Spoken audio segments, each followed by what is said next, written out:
So what I'm doing is applying this protective net to her hair because we want to protect her natural hair under this weave. The protective net is sewn onto the braids, and then the hair is sewn onto the net.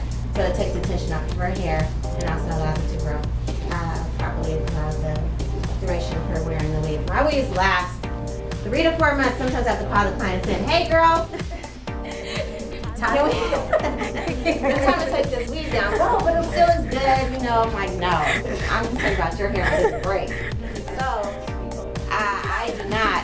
I don't do any weaves without the protective net because I don't get any breakage with my clients, and they're able to wear their hair afterwards. So it's more so the weave is an accessory. I don't ever want my clients to feel like they have to depend on the extensions, you know, because of breakage.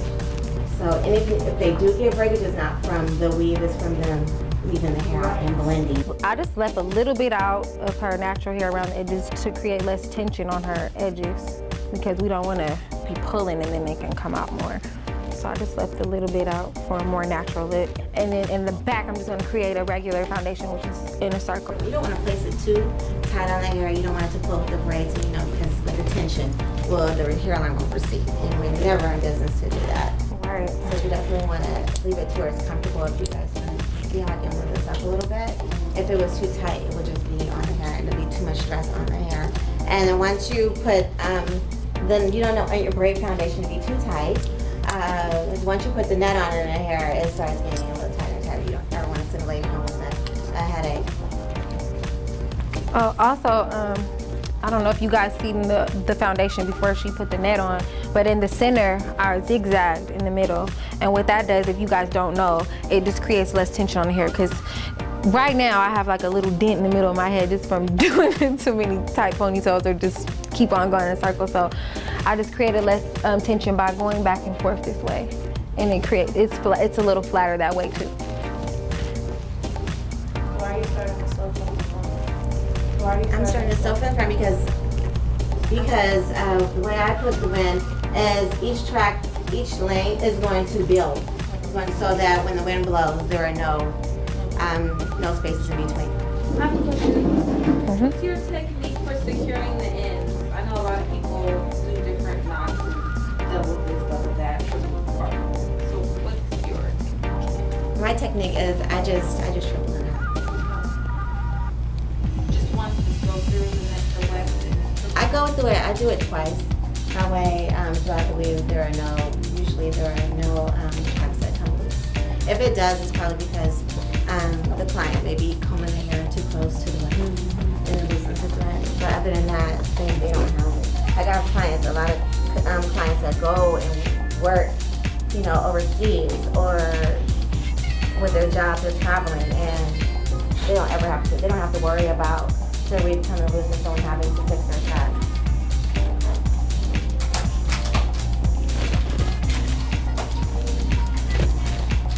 So in sewing it in, the thread should never be anywhere than 1/4 to 1/2 inch away from each other. See how close I'm here? This is the part that's in front. My name is Susan, and I learned a lot from Lena and Melanie, and I can't wait to put everything that I learned in action. I'm really excited to get my own extensions and weave, and my friend and I are going to practice on each other, so I'm really excited. I learned a lot today, and I can't wait to put it on in action. Yeah, you can either cut it or you can fold it over. It depends on how I braided them over, so I just wanted to connect them because I could have left them out, and then what I would have to do later is sew everything down individually. See how you did this one, and you see it's flatter. Why you didn't do those like that? Because her hair was thicker. Some people go under. I don't like the way it looks because sometimes you catch some of the hair. So for me, just stylist preference, I go through the webbing. Okay, but you're keeping the thread so close to the... Right. I want us to learn from each other, you know what I mean? Because it's not enough of us working together. Everybody's just for themselves, and it's just like, oh, well, you have to find your own way, like just like I found my way. But no, I want it to be easier for the next person. I want us to all be able to work together. Because when I graduated from school, I was lost. Like, what do I do next? I don't know what to do. Like, I have a license, now what? I know I can work in a salon, but you get so confused, and that's okay. So there was a lot of techniques that helped me cut down on time, helped me play it, makes it look more natural, just everything to help the client's hair better. Natural hair it was a pretty dope look. You don't have to do this same braid pattern. You have to braid it downward, you can braid it back, and that way if you're gonna have parts, you can go like this, but it still pretty much does the same thing, even though I don't have it that way. That's a freestyle closure. I learned how to correctly place a closure. I thought I knew how to do it already, but apparently I was wrong. And I also learned how to do an A-line bob. After I finish this, then I'm gonna do the closure, and then I'm gonna finish the rest of it. Using the net, like, it definitely protects the hair, and if someone has like finer hair, then it'll fill in the gaps. But her hair is a nice texture, and I just decided not to use it today, but it won't be bad that she won't use it. It won't make it not last as long. I use the net to protect the client's hair underneath the weave. That's the main reason, as the protective net protects the hair underneath the hair. So onto the net is not enough tension on the hair when the net is applied to the hair. Just want to take a cut piece. Long enough to stretch around.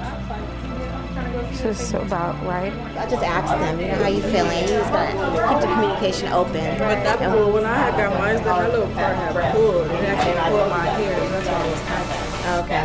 During it, if it's ever too tight, just don't ever, you don't want to just be quiet like, oh, it's tight, but I'm gonna take I mean, it was bearable, but you know, it's still pulled. I loved it. I learned so much.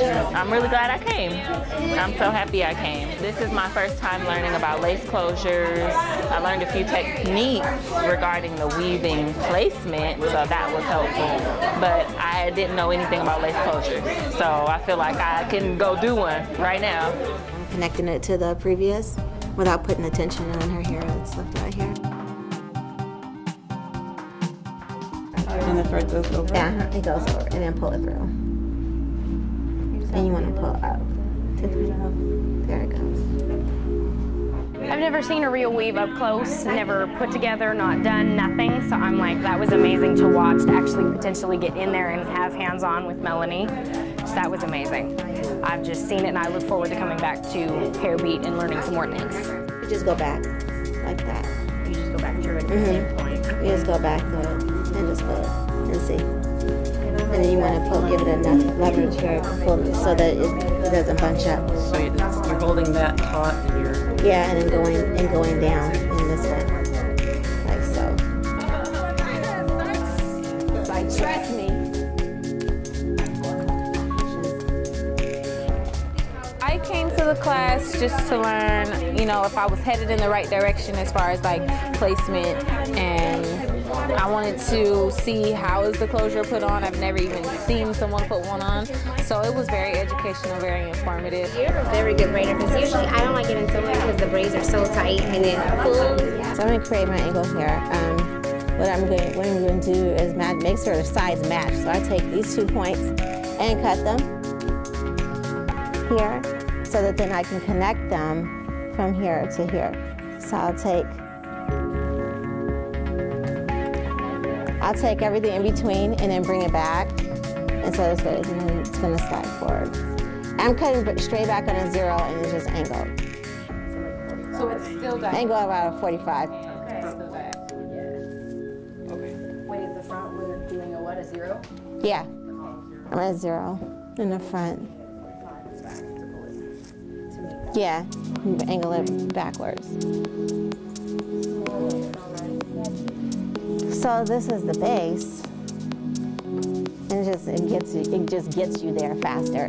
It's like for me working on set, and you know, it's all about timing. So these are the things that work for me, and also with the ladies in the salon that need to get in and get out.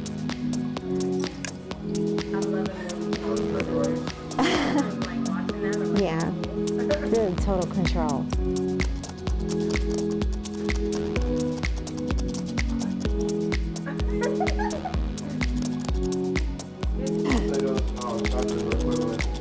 Yes. Yes, because I'm removing weight as well as creating texture. You just better know what you're doing when you pick them up. These are ones you don't want to play with. I'm just cleaning it up, and then I'm gonna go in with my texturizing shears and then take some of the weight out.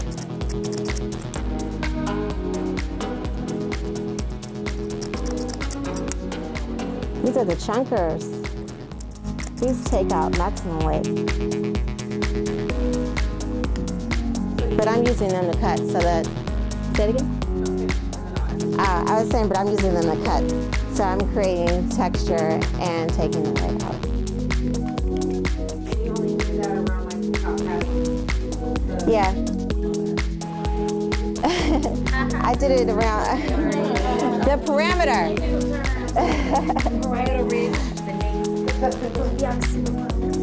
The occipital bone. I know. I had no idea of that term before I entered cosmetology school. The occipital bone. What? And what we did was a full weave, very little leave out, just enough to cover the last track.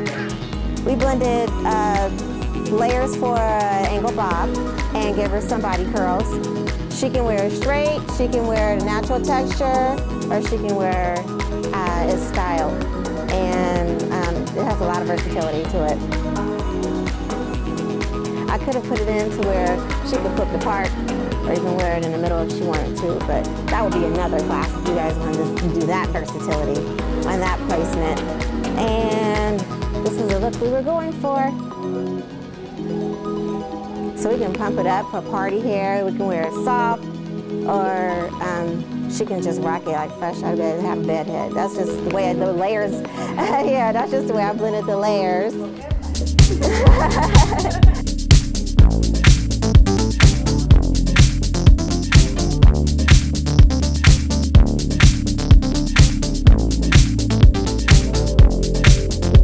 What I did today is I did a full weave with a closure, lace closure to be exact, and I created a foundation to where it can be flat and she can have versatility in the part. The part is it's a free closure. There's different types of closures, but this one in particular is a free part, so she can part it in the way that she wants in this perimeter of the closure. This hair can be straightened, it can be colored as well, and styling with. Most likely, it's just she wants to wear two sides, so that's why I created